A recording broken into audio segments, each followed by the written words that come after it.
Assalamualaikum warahmatullahi wabarakatuh. Selamat pagi anak-anakku yang Bapak banggakan, terutama kelas 8 MTSPM dimanapun kalian berada.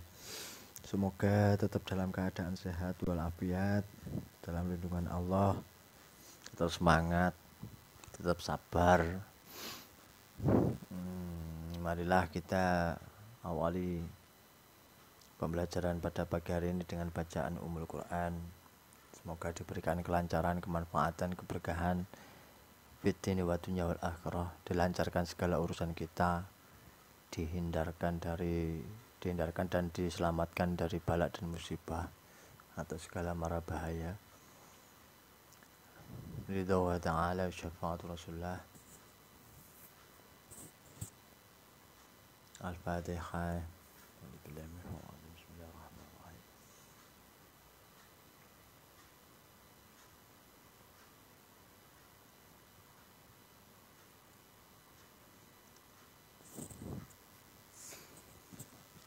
Baiklah, pada pagi ini kita akan membahas tentang tema yakni ta'awun, atau biasa diartikan tolong menolong. Kenapa sih tolong menolong itu diperlukan? Karena manusia biasa disebut sebagai zon politikon, atau manusia itu tidak bisa hidup sendiri tanpa keberadaan orang lain. Menurut istilah, ta'awun adalah sikap atau perilaku membantu orang lain. Manusia sebagai makhluk sosial tidak bisa hidup sendiri sehingga membutuhkan uluran bantuan dari orang lain. Contoh sederhana, sampean makan itu harus ada sayur, harus ada nasi itu dari petani. Petani itu sebelum menanam juga butuh namanya benih. Benih juga harus ada yang penjual benih. Nanti dalam merawat padi pun juga butuh namanya pupuk. Jadi harus butuh produsen pupuk. Produsen pupuk harus butuh pengelola pabriknya pupuk. Pabriknya pupuk. Jadi itu muter saja. Karena manusia itu tidak bisa hidup sendiri. Jadi gak mungkin orang mau makan itu nanam dulu sampai besar, sampai panen baru makan. Tidak bisa.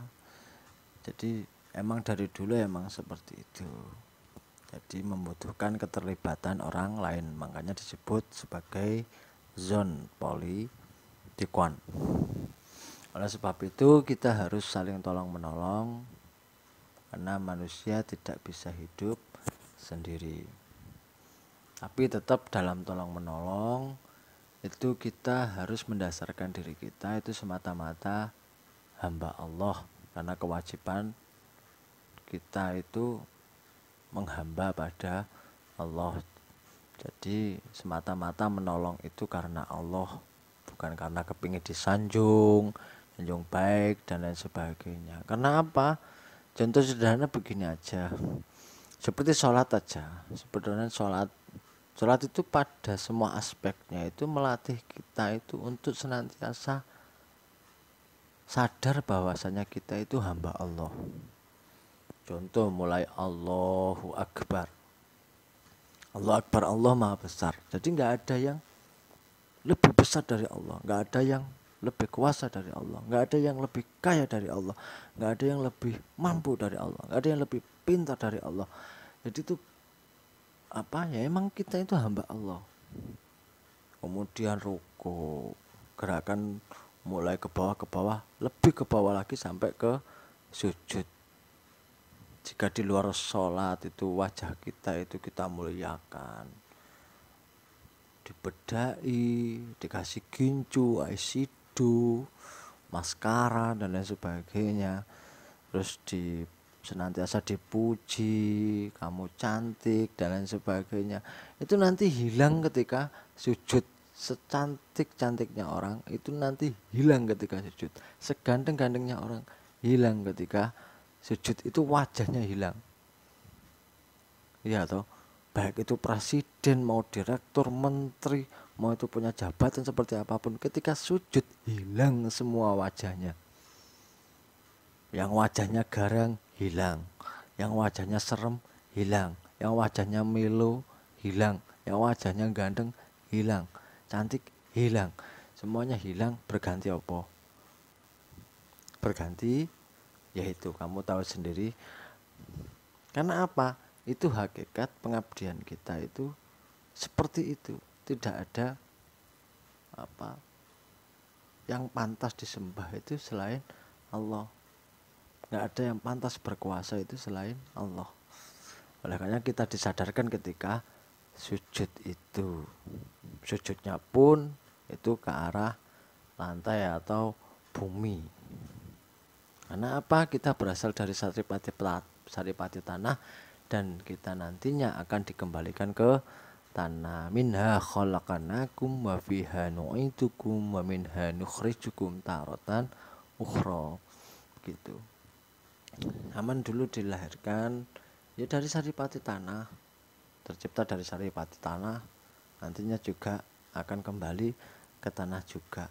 Gak nggawa opo-opo. Kalau sekarang punya mobil banyak, punya rumah mewah, nanti dibawa enggak, yang dibawa cuma kain putih saja. Itu pun bukan kamu yang minta, ya toh, bukan kamu yang bawa, tapi dibungkusin sama orang lain, ya toh. Nah, sudah. Pada selanjutnya kita lanjutkan. Dalam surat Al-Maidah ayat 2 diterangkan bahwa tolong menolong itu diperintahkan dalam dua hal. Jadi tolong menolong itu diperintahkan dalam dua hal, yakni kebaikan dan ketakwaan.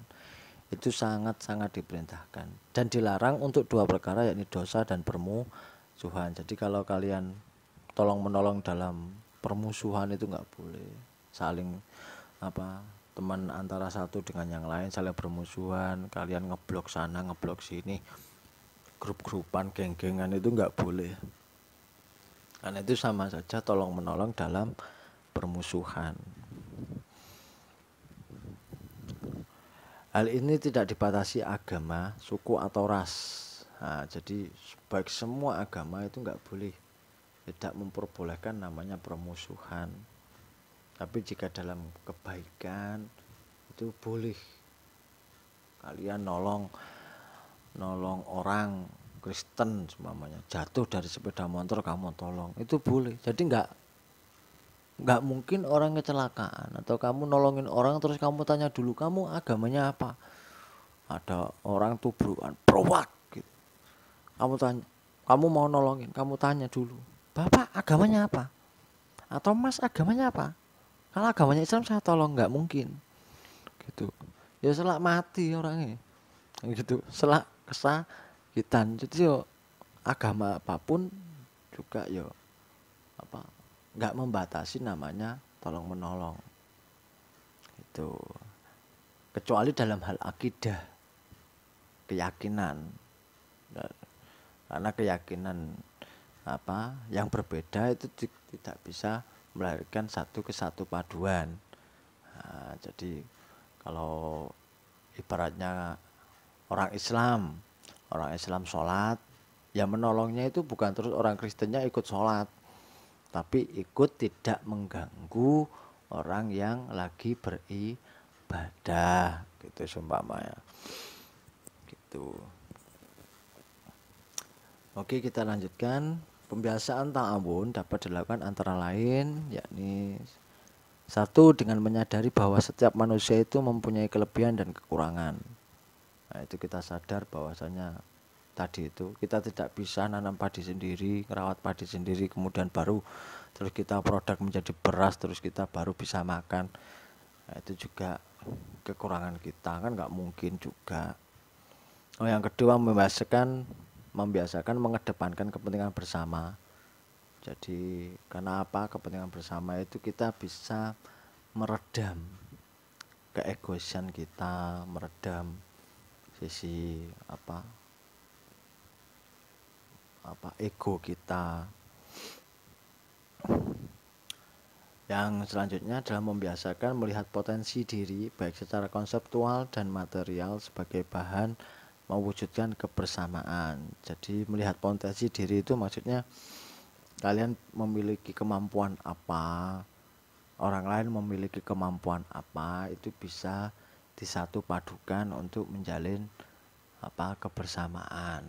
Jadi seumpamanya dalam mengurusi acara Agustusan, kamu bisa menghias lampu, nah, yang lain bisa membuat kue, yang lain bisa mengecat dan lain sebagainya. Itu kan kemampuannya sendiri-sendiri. Ada yang bisa kiroah, ada yang nggak bisa kiroah. Aku gak iso kiroah, aku tak bagian itu aja sound system. Sound system ya wes, aku tak itunya makanannya, konsumsinya. Nah, itu karena potensi seseorang antara satu dengan yang lain itu berbeda. Tapi kalau itu disatu padukan, saling tolong menolong, itu akan tercipta kebersamaan. Umumnya persatuan dan kesatuan bangsa Indonesia nggak mudah untuk terpecah belah. Ya, demikianlah pembahasan singkat tentang ta'awun, semoga bermanfaat. Mari kita tutup dengan bacaan hamdalah. Alhamdulillahirabbil alamin. Semoga pertemuan singkat ini membawa kemanfaatan dan keberkahan fid wa dunya wal akhirah. Ihdinas shiratal mustaqim. Assalamualaikum warahmatullahi wabarakatuh.